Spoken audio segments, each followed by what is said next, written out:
le savez, nous sommes agressés aujourd'hui par les Rwandais. Et nous, au niveau du comité national, de l'Alliance nationale des autorités traditionnelles du Congo, sous la présidence de Mohamed Nungo, nous avons estimé que trop, c'est trop. Il fallait convoquer une réunion extraordinaire, élargie à tous les membres présents à Kinshasa, pour faire cette déclaration que je vous remets à main propre pour remettre au chef de l'État la preuve de notre attachement à sa vision. Et nous sommes prêts, vous allez le lire, prêts à répondre à son appel s'il y a nécessité que les forces ancestrales accompagnent nos forces au front. Et ce serait pour nous une guerre courte et populaire. Voilà, au nom du comité national, je vous remets cette déclaration pour remettre au chef de l'État et au chef du gouvernement. Merci. Merci de votre souci d'accompagner le chef de l'État. C'est notre devoir à nous tous de pouvoir mettre la main dans la pâte et lutter ensemble et accompagner nos forces qui sont au front. La victoire nous est certaine, surtout quand nous sommes unis et nous sommes déterminés. Merci beaucoup.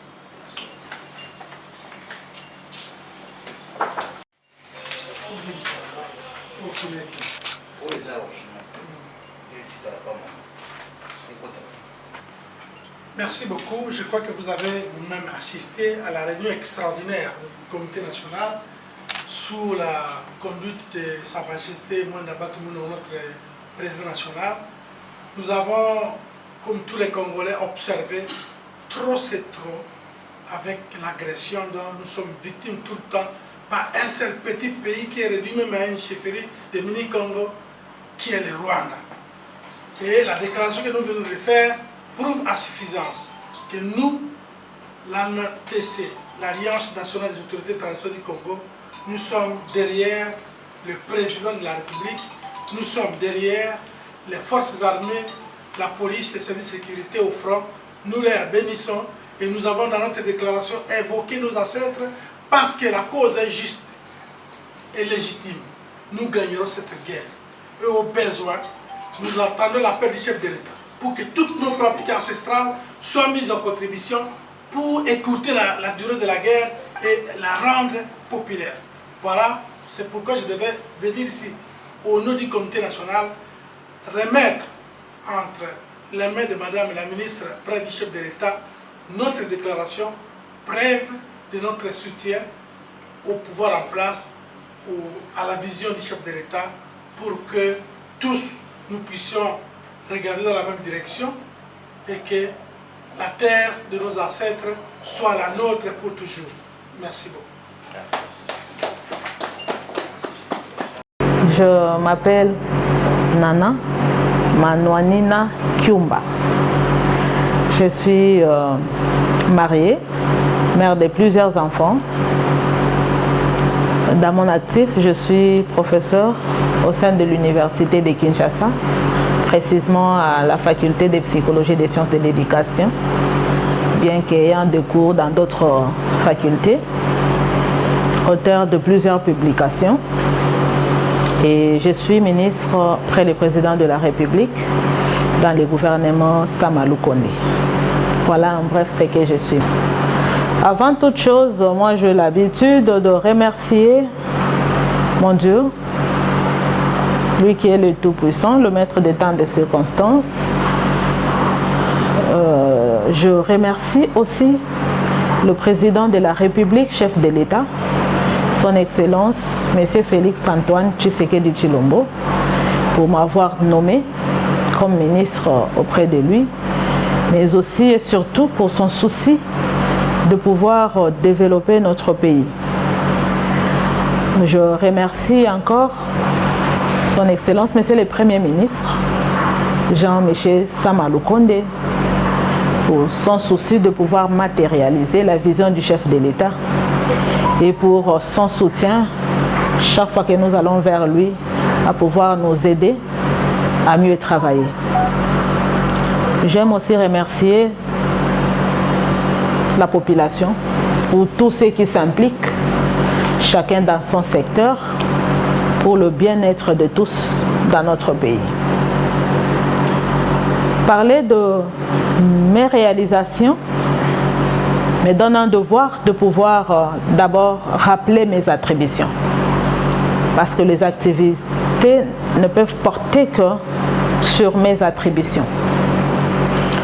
Madame, j'ai 4 attributions actuellement. La première attribution est la plus grande. C'est celle qui consiste à accompagner le chef de l'État dans sa mission de renforcer la cohésion et l'unité nationale sur toute l'étendue de la République démocratique du Congo. La deuxième mission est celle de participer à la conception, suivi et réalisation des réformes institutionnelles au sein de notre pays.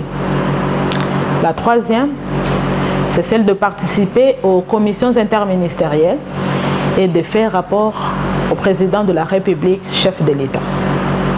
Enfin, j'ai le devoir de pouvoir rendre mensuellement mon rapport d'activité, que ce soit les activités liées au ministère ou les activités du chef par où je peux passer, rendre ces rapports au chef de l'État. Voilà les 4 attributions qui circonscrivent mes activités sur terrain. Pour revenir aux activités, comme vous l'avez demandé, madame, par rapport à la première attribution qui a trait au renforcement de la cohésion et de l'unité nationale, nous avons vite compris que la tâche nécessitait d'aller vers la population au lieu de rester dans notre office. C'est un travail qui a exigé que nous puissions aller vers la population, j'allais dire la base, pour leur apporter le message du chef de l'État, sa vision, mais aussi les insignes du pouvoir et en quelque sorte leur demander de s'impliquer au renforcement de la cohésion et de l'unité nationale. Le mal étant profond, madame, nous devons d'abord comprendre que quand on parle de la cohésion et de l'unité nationale, on veut dire que le pays est fortement cimenté sur tout le plan. Sur le plan social, sur le plan économique, sur le plan politique, sur le plan ethnoculturel, sur le plan géographique. Ce qui n'est pas le cas chez nous. Ce qui fait qu'il y a des fissurations, chose qui a poussé le chef de l'État à travailler sur le renforcement de la cohésion. Le mal étant profond, je disais,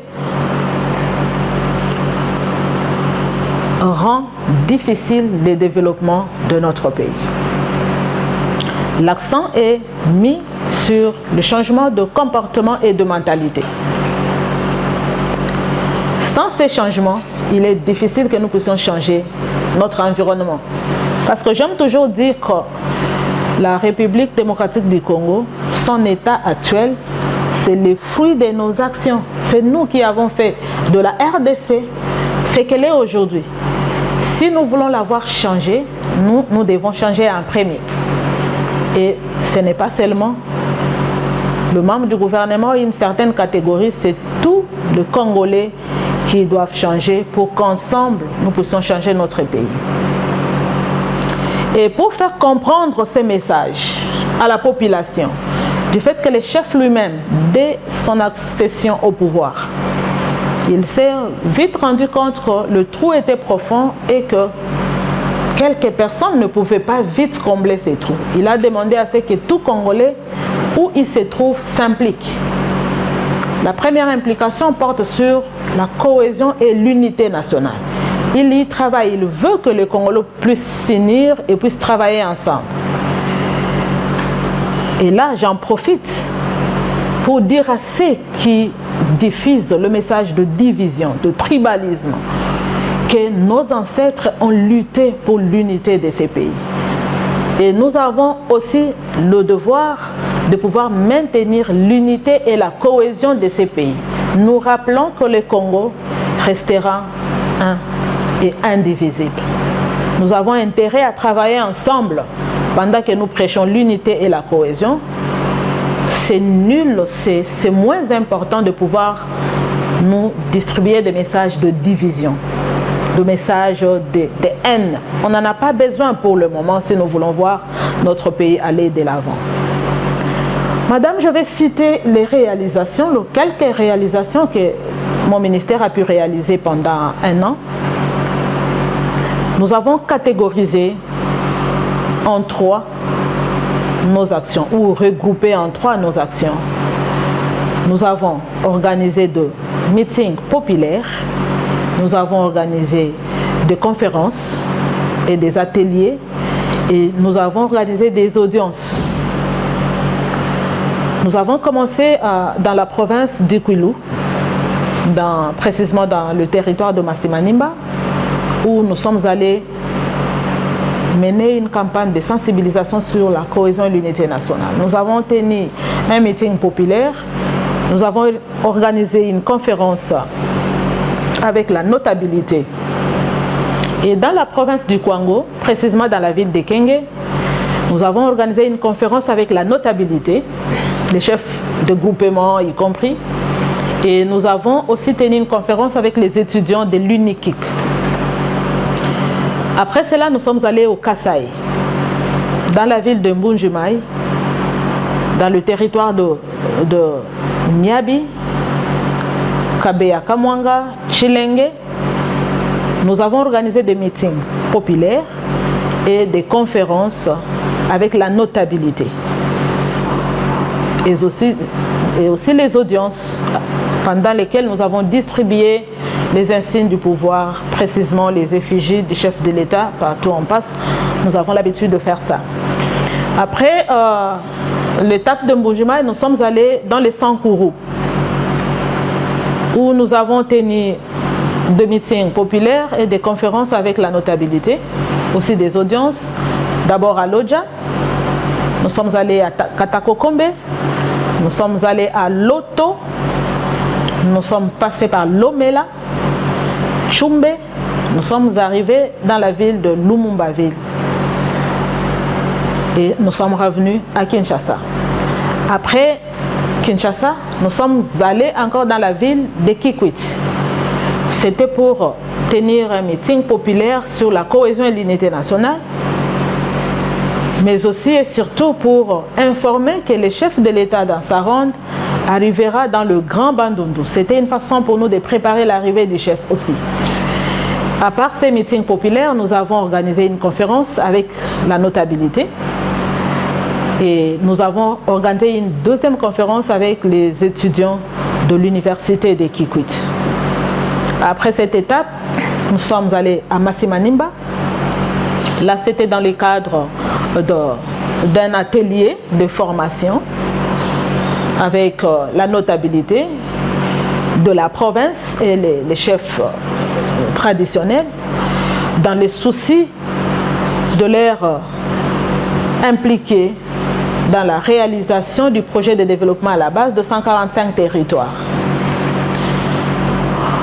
Et nous sommes revenus à Kinshasa où nous avons organisé une suite de conférences que nous avons dénommées conférences élites, dans les soucis d'obtenir de ces différentes conférences de préconisations ou de recommandations à pouvoir amener dans nos territoires pour impliquer toute la population, d'abord à s'approprier du projet de développement de 145 territoires mis en place par les gouvernements, et puis d'accompagner ces projets, parce que vous le savez plus que moi, madame, qu'il y a des projets qui ont commencé mais qui ont échoué.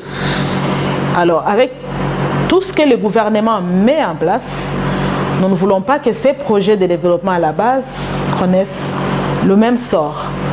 Alors, la population qui est bénéficiaire doit s'approprier les projets, accompagner les projets, nous tenir au courant en temps réel. C'est la raison pour laquelle nous avons commencé cette série de conférences dans la ville-province de Kinshasa. et avec comme projet de descendre dans nos différents territoires pour sensibiliser la population à ouvrir l'œil et le bon, à participer positivement pour que ces projets du gouvernement produisent des fruits pour l'intérêt de la population. Voilà l'essentiel de ce que nous avons pu faire, madame, depuis que nous avons commencé jusqu'à aujourd'hui, sans oublier qu'en dehors de cette attribution qui nous a envoyés sur terrain, nous avons réalisé nos autres attributions qui sont administratives. Nous avons tenu mensuellement nos rapports et nous avons sur le plan, nos rapports en rapport plutôt avec les commissions interministérielles, mais aussi nos rapports d'activité au chef de l'État. Madame, avant de synthétiser, j'aimerais dire que comme perspective, le ministère a un projet de pouvoir organiser davantage de forums. Nous avons d'ailleurs un forum national sur la cohésion et l'unité nationale en vue qui a été adopté lors du Conseil des ministres. Nous allons tenir plusieurs campagnes de sensibilisation et nous allons travailler sur la réforme des institutions de la RDC. Alors, mon mot de la fin porte sur une recommandation, une demande. Vous savez, madame, que le président de la République s'est engagé à pouvoir développer notre pays. Seul, il ne peut pas. Il n'est pas Dieu. Ça demande à ce que tout le monde s'implique. Les gouvernements Sama Lukonde se bat pour atteindre ces objectifs. Jour pour jour, une année, au sein du gouvernement Sama Lukonde, par la volonté de son Excellence, Monsieur le Président de la République, chef de l'État, Monsieur Félix Antoine Tshisekedi Tshilombo, nous avons réalisé plusieurs activités qui ont eu comme objectif, premièrement, d'accompagner le chef de l'État à renforcer la cohésion et l'unité nationale et aussi découvrir nos autres attributions. Et ce que nous pouvons dire aujourd'hui est que la volonté de mieux faire est là. Nous sommes déterminés derrière le chef du gouvernement et tous derrière le président de la République à travailler autrement pour l'intérêt de notre pays. Et nous impliquons tout le monde, au niveau provincial, au niveau national, que nous puissions nous tenir main dans la main, que nous puissions ne pas oublier que sans le vouloir vivre et faire ensemble, il est impossible que nous puissions mieux travailler. Aimons notre pays et travaillons pour l'intérêt de notre pays. Je vous remercie.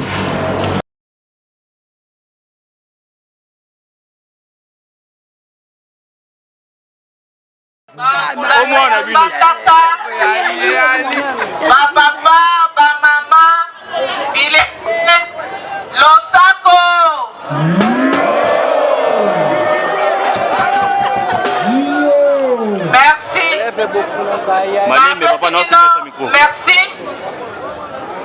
Bon accueil. Apesi. Merci Yayambo. Nakolo Nzambe. Oyo abateli biso. Oyo abongisaki ke mokolo lelo tokokutana awa na kati ya Mbandaka. Napesi lisusu merci epai ya mokonzi ya mboka.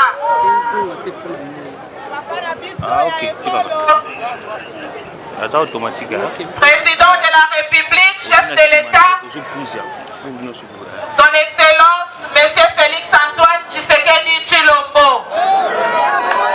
Oye alati susi ya kokota likambo ya mboka na ye bakwen nyonso, ba province nyonso. Yango omoni biso tozokita terrain pamba te oye azotinda totia maboko totala tolata susi ya kobongisa mboka na biso.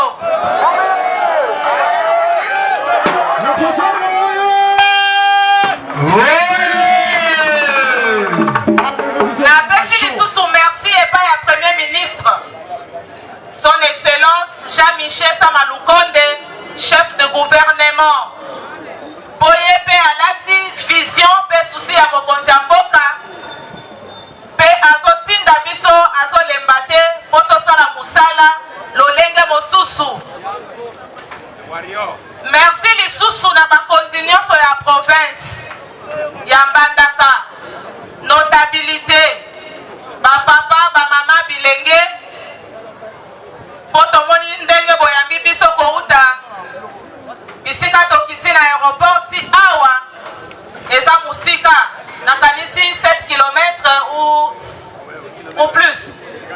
Mais vous allez qui est belé, totamboli moi moke makolo, olandi tika tina o esika, et la kisi ke bo sepeli komo na biso, et la kisi ke bo yambi biso malamu, na pesi bino lisusu merci pour l'accueil.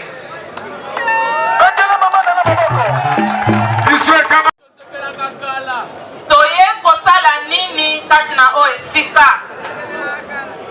Pona nini totiki ba bureau, tomati ba avion, tokiti awa.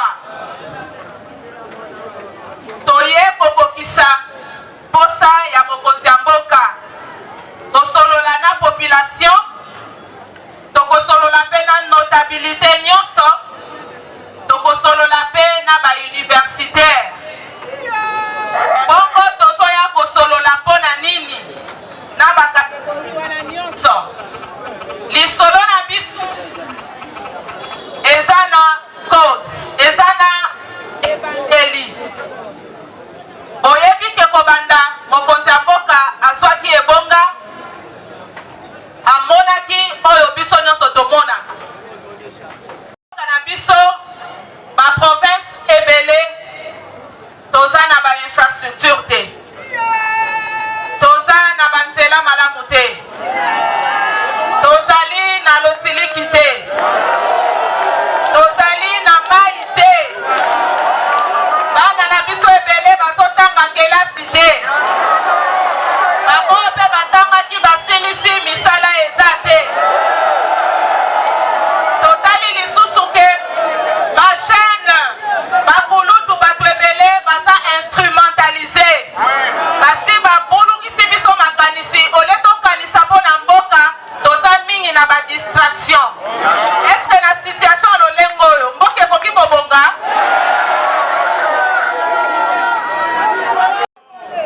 Ntango ya moni boye alobi ete mboka oyo po ebonga esengeli na biso kokende pa bandeko na biso, kosolola na bandeko na biso, korapele kokonscientize bandeko na biso ke soki totiki président ye moko tokangi maboko, tobandi kotala kaka ye abongisa Congo na monene nango oyo, eske akokoka?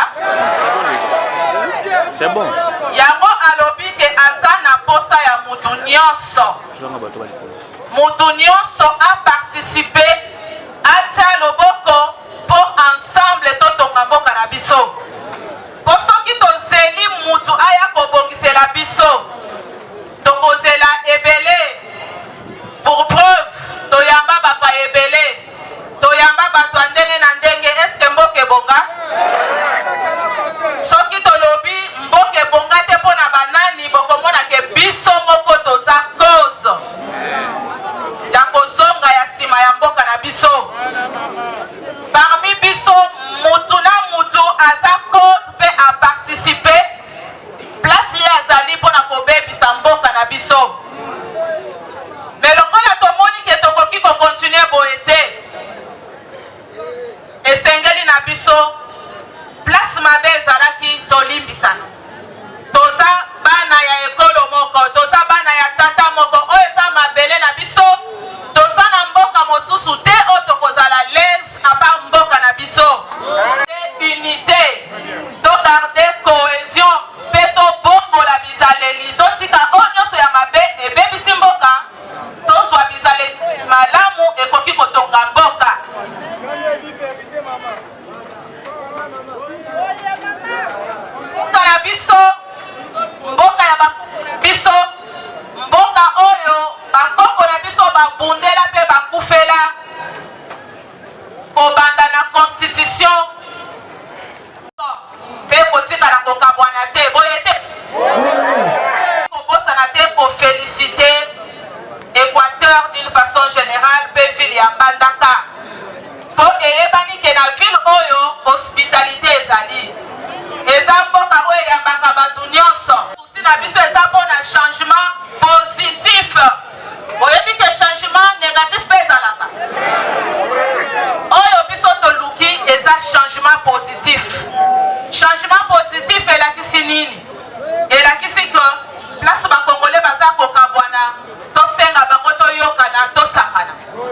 changement positif eleki to mema discours oyo ezokabola te me ezosangisa bato.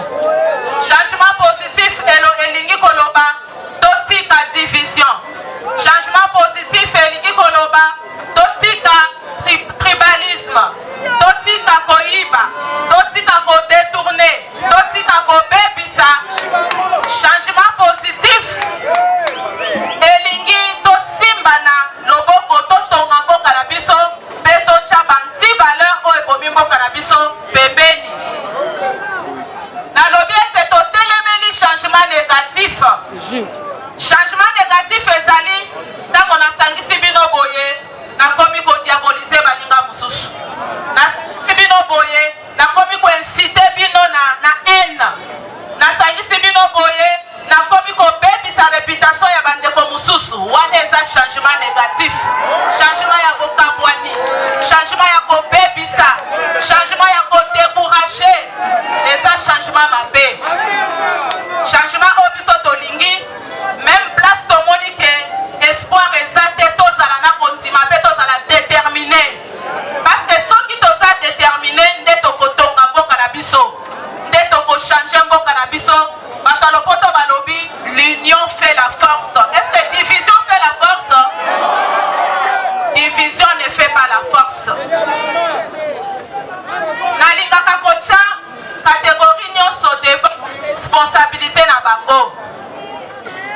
Soki nalobi ke so mutu na mutu quelque part a participé na kobebisa mboka, okomona exemple muke nakoki kopesa chaque catégorie ekose retrouver. Soki tobandi population, soki tolobi population mpe eparticipe na kobebisa mboka, nakopesa exemple ke population ondima kokoma ba marionnette. X aye apesi 10 francs atindi yo même eloko ya mabe osali. Y aye apesi mbongo atindi yo sala mabe osali. Kana discernement te, osola te ke tango bazotinda be tozokani eloko nini. Soki botali bien mitinda nyonso ya mabe lokola nzambe alingaka ngo te ebotaka mbuma te. Okomona ke ba 1000 francs nyonso bobanda kolia banda kala esilisi pasi. Bilamba bapolo nyonso bobandi kozwa na ndenge ya mabe etangisi mbongo mpe bongisi mboka na biso te. Oui, légèrement. Population ndenge eza wana esengeli kopona oyo eza bolamu na oyo eza mabe. Légèrement. Soki bazotinda bino na mabe boza libre ya koboya. Soki bondimi seke bozondima koboma mboka na biso. Eza ndenge moko na barepresentant na biso. Soki totali kote ya bandeko na biso badepute tovotaka, okomona ke parmi bango eza na misusu baza pour le changement positif, mosusu pour le changement négatif. Soki basi bazwi kiti babosani nzala ya population, babosani pasi ya population, bakangoli bachef coutumier batie bango na bagauche, bakomi kotala kaka baintere na bango.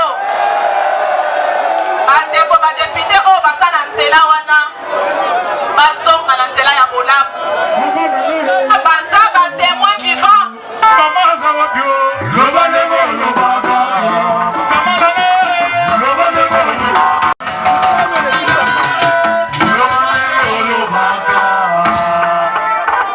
Mieux faire.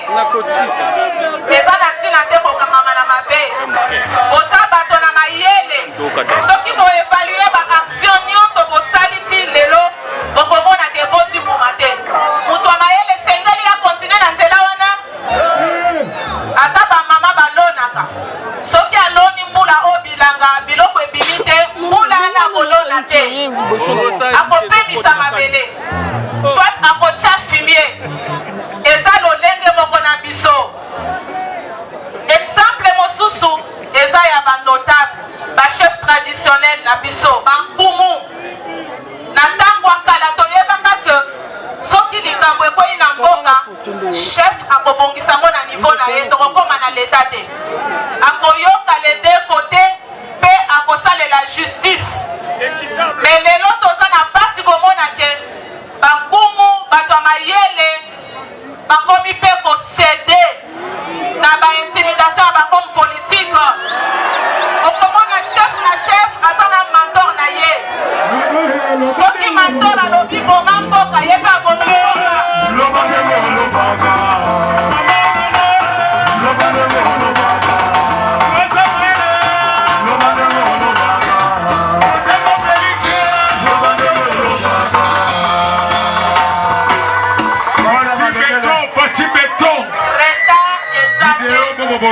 retard ezate poto bongisa bizaleli na biso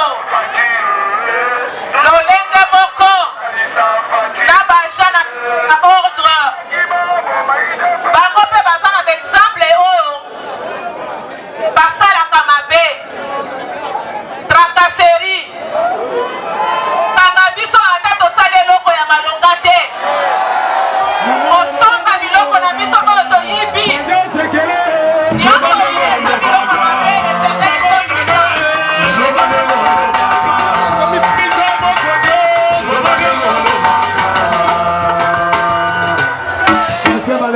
soki totuni bango mpona nini bosalaka boye bokoyokake bakozala na baraison ebele baraison mosusu ezomonana neti eza fonde mais il faut toyeba ke changement nyonso eza na prix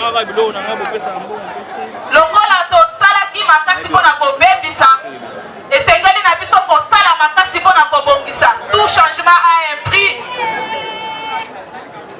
lolenge moko na bakonzi na biso ya province toute catégorie soki toluki bato oyo bazodetourne biloko ya leta okomonake bandeko mosusu ya gestion ya province baza na kati soki tomoni bato oyo bazokomultiplie babarrière ya lokuta bataxe ya lokuta mpona kofaire souffrir population okomonake bakonzi na biso mosusu ya province baza na kati exemple ezebele lolenge moko na baenseignant ozozwa 10 francs mpo olekisa mwana na classe obosani ke lobi mwana na kokoma médecin ya lokuta akosoigne yo to bana na yo mpe akoboma bino ndenge moko ata toke na baeglise bapaster to basali ya nzambe mosusu bakoma mpe koboma mabala baninga mpo ye aza na intere na kati komultiplie baseanse ya priere mpona priere te mpe mpona kozwa mabonza biloko ebele tokoki kotanga bandeko na ngai eza banti valeur me ntango tozoganga mboka ezobonga te mboka bozobongisa te me mboka ekobonga ndenge nini soki biso moko tochange te mpo ntango bakotinda mbongo bosala mosala okaboli mbongo etikali moke bosali mosala te mboka ekobonga lolenge nini bakomanda kosala mosala bakitisi babrike na nzela kaka population koyiba ndambo babrike batiki ndambo mboka ekobonga ndenge nini olingi nde nani abongisa mboka na bino politike wana ya kokanga maboko obandi kotalela kaka bango basala eza politike oyo ezobongisa mboka epana bato ebele na ye kointervenir po mboka ebonga okokangi maboko azotalela mokonzi ya mboka totala ye abimaki wana totala kosala nini misusu bazolakela mabe oteti mande ekosila bokosi akosala eloko mpe abandi kosala deja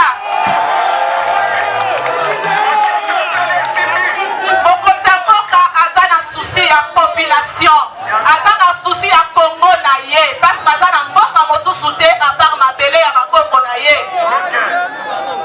arealize ke mosala ezali makasi mutu nyonso esengeli asimplike na koyinana tokosimplike te ntango moninga aza place wana yo ozosambela butu moyo alongwa yo remplace akosala eloko te soki ayebika kolongwa akoyiba akosala eloko te yo mpe ero kokota okosala eloko te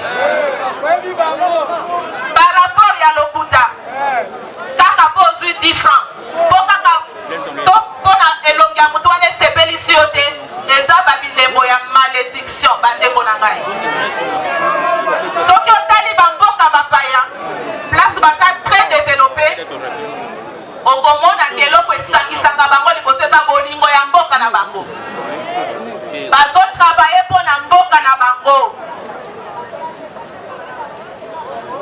mais mpo tochange mpo tosala ebele parce que lelo nakoki koyebisa bino boza batémoin vivant lokola ngai ke mosala ezosalema soki eza na bato bazoloba ke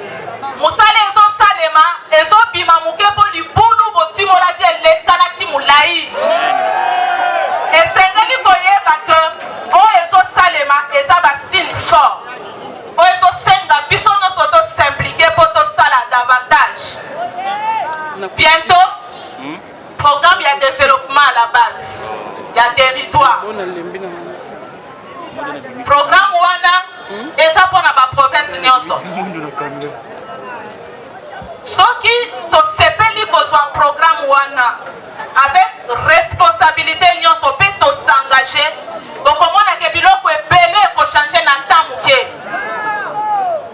parce que eza na ba projet ebele ebanda oyo esila te nakosi soki totali malamu bambula ebele eleki province ya Équateur, province ya Grand Bandundu, province ya Grand Kassai, eza ba province oyo bazwaki chance ya kozwa ba misala ebele te, donc ba infrastructure te, gouvernement esalaki ba geste ebele te. Mais bomoni pe ke volonté ya mokonzi ya mboka eza que chaque province et se retrouver na quelque chose. Développement nyonso ebandaka na base, ebandaka na bureau na Kinshasa te. Développement ya mboka ebandaka na base, na ba territoire, na ba secteur. Soki chaque province ebongi bokomona ke Congo nyonso ebongi. Tozo senga na population. Nalobi ke projet ya développement à la base de 145 territoires et si ebandi. Tozo senga na population pour s'approprier projet wana. Eza projet na bino. Eza bon intérêt na bino. Il faut que luka koyeba projet wana ebongisi nini pour la province na bino. Et puis koyeba ko accompagner projet wana. Ozala ba complicité. Soki batindi biloko pona kobongisa mboka na bino na batu bayambi yango o détourner. Ozala capable ya ko dénoncer téléphone esi eya. Omoni ke il fallait pas bongisa eloko boye baso bongisa te bobenga na Kinshasa. Eza projet na bino. Oyeba ko s'approprier ko landelango. Mutatu na yo teke yo sa policier boya ko contrôler nga oui. Oza fait l'État. Oza na devoir ya ko contrôler. Oza na devoir ya ko dénoncer. Osoki bosali boyete. Boko ganga boko leba. Boko silisa ko finga ba continuer so ba bandoya. Muta ko sala miracle azate. Kobonga ya Congo eza bateau magique te. Nganga moko te asa capable ya ko sala miracle Congo eponga. Soki tembe bonga kala. Kobonga ya Congo eza implication ya biso nyonso. Soki tozo tika ba bureau, tozo kita tina terrain. Eza pona kolakisa ke changement ezali. Bokonzi ya mboka aza na posa te bato bafandaka na climatiseur. Baza na posa bato bakende mpe komona réalité ya terrain. Bacomprendre posa ya population. Mais soki mboka na biso esengeli échanger, esengeli na biso bato to changer liboso. Oyebi ke mboka na biso lolenge ezaleli eza biso nde tokomisi yango bongo boye te. Soki fulu eza liboso ya ndako na yo nani atie? Yo moko zambe te.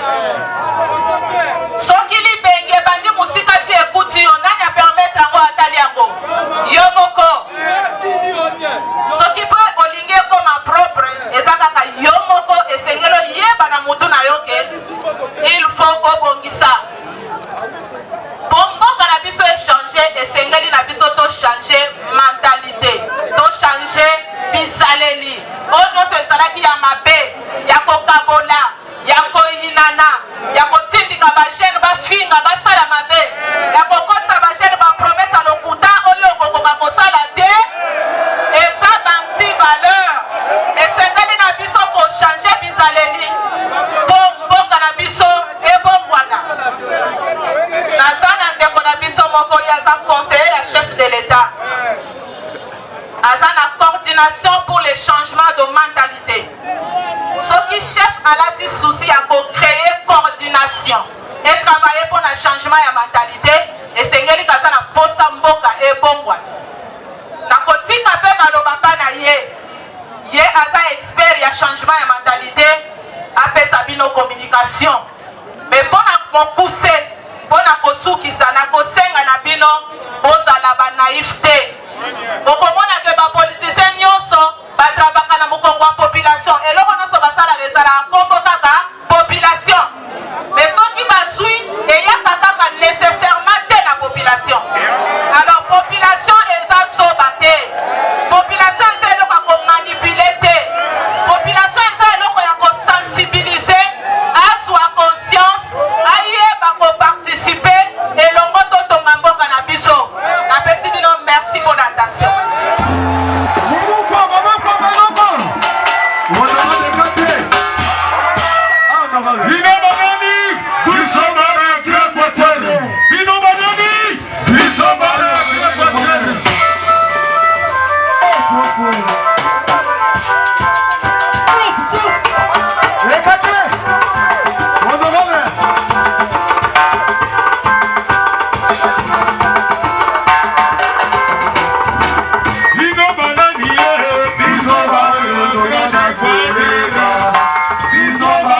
Moussour. Sœur Nana Tondio Botondi. Naza suna makambo olobate parce que makambo etali changement de mentalité aussi ici à Monia.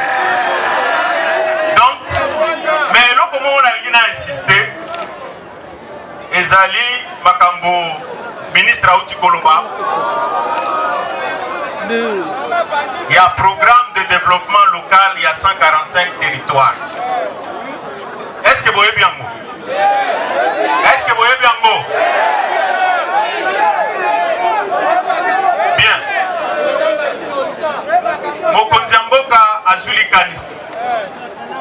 Et l'on a un gouvernement pour que à sa activité principale nakati yaba territoire na biso. C'est-à-dire Mboka Mobimba l'ina République démocratique du Congo, nous avons 145 territoires. En Équateur, nous avons 7.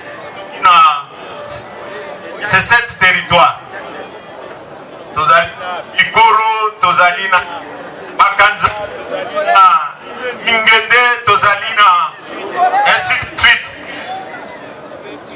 L'Ikanisia Mokonzambo Kezalini. Na Bigoro bato Bidelo na Bigoro batonga ba hôpitaux na Bigoro batonga ba résidence place ba administrateur du territoire Kufanda na Bigoro batonga maison oyo eko abrité territoire parce que makambwana nanu depuis ba Belge bakenda et salema lisusu te batunga ba marché bachama lotiliki ya muke pour que